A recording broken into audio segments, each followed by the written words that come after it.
What's up? Hello Ego here. Just wanted to take a few minutes to show you one of the nicest and easiest to make Reese's in Serum. I use this in so many of my tracks just to kind of create either a burbling bed of bass underneath intros and bridges. I use it to create a lot of tension by opening up filters and creating this really aggressive, mean sound that grows over time. And it only takes like a minute to set up the basic settings of this. You can take it as far as you want, but really like just the basics sound, it takes probably 2 minutes to set up and hardly any tweaking at all. So I wanted to share this with you. The sound we're going to wind up with at the end is right here.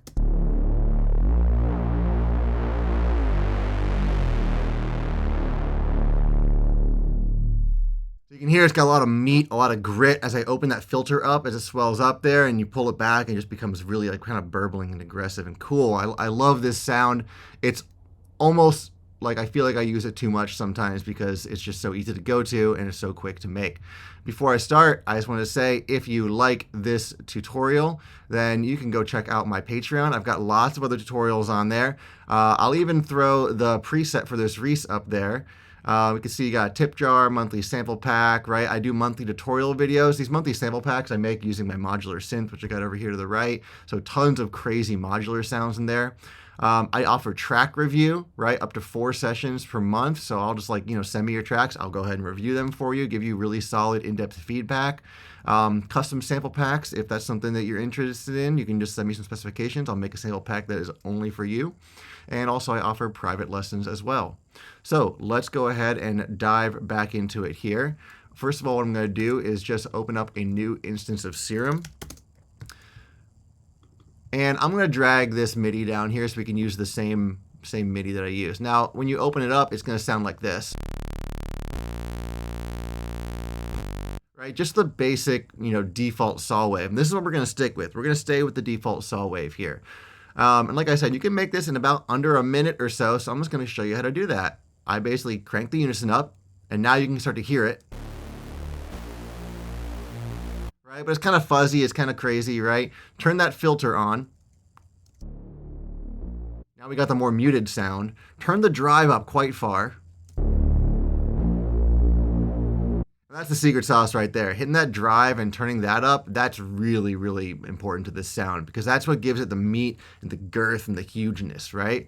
And then you go ahead down here. I like to turn on, I just turn on mono, legato, and always. And I crank the portamento up quite high. Right? Get it kind of like the swell, the glide from note to note.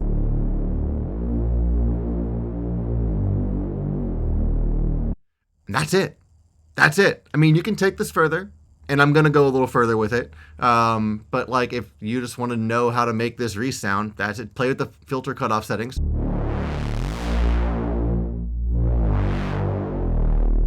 There's a few other things you can do to make this better.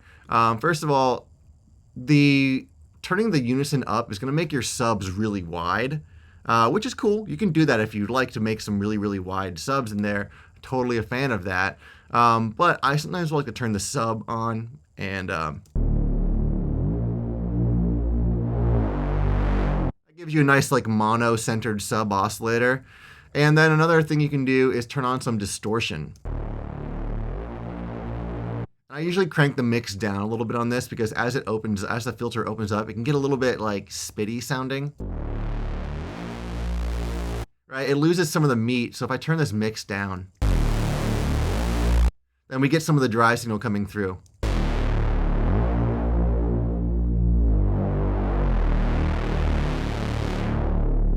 That's it. That's the basics of this sound. Sometimes it's nice to come in here and add a second oscillator, and I will just take this up by 7 semitones, and that will make it, I should take it up 1 octave and 7 semitones to make it the third harmonic of this, right? So the fundamental is like the pitch you're on, the second harmonic is 1 octave, and the third harmonic is an octave and a fifth.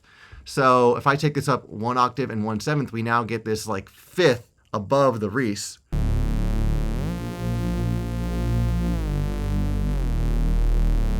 that's very cool. You can go ahead and add a little unison to this as well. Turn the level down so we just get a hint of it in there.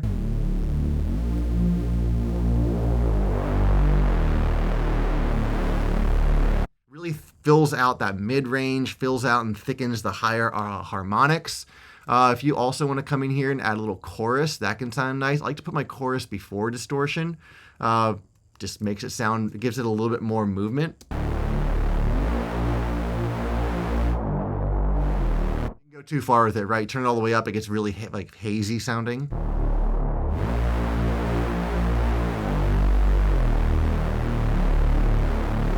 And you can also set the sub to direct out, add a filter in here, turn it to a high pass filter. Let's just do like a high 24 and set the cutoff to be around like 100, 120 hertz, somewhere around there. What this is going to do is it's going to keep a nice solid mono sub in the bass, and it will filter out all of the other frequencies in that area to kind of give you a more focused bass sound.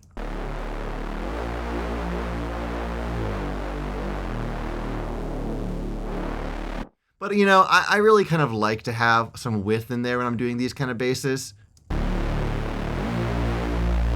I might just take a little of it out, you know. And then after this, all you gotta do is just automate the filter open, kind of like what I did here, where I started low, I brought it up and brought it back down again, something like that.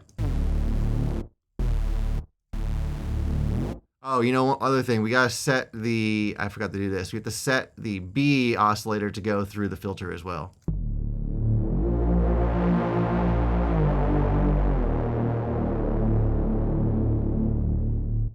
Yeah, really moody sounding bass.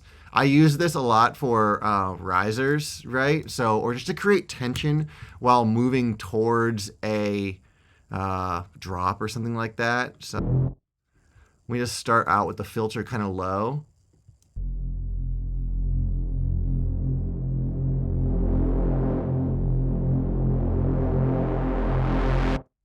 You can see how it just creates a lot of like tension and almost like anxiety as it goes towards the drop like that.